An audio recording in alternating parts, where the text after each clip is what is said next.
पतली दुलरई तिन बेटी, हाथ में डालन वागी माई फूलवा लोढ़े चललन बेटी।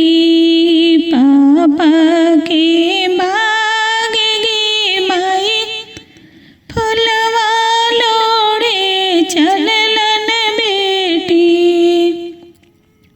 पापा के बाग गी माई पतले सुंदर दुल्हा, हाथ में गोल्देल गी माई चिड़िया मारे चललन दुल्हा।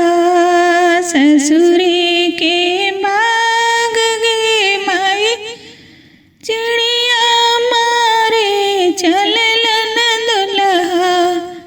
ससुरे के बाग गी माई एक गुलदेल मरलन दुल्हा, दुई गुलदेल मरलन गे माई।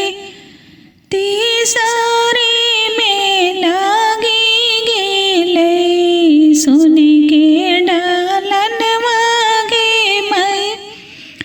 तीसरे में लागी गेलै सोने के डालन वागे माई। रोवतिन दुलरई तिन बेटी, जर से बेजोर गे माई। आबे ना आइब प्रभु। पापा के बाग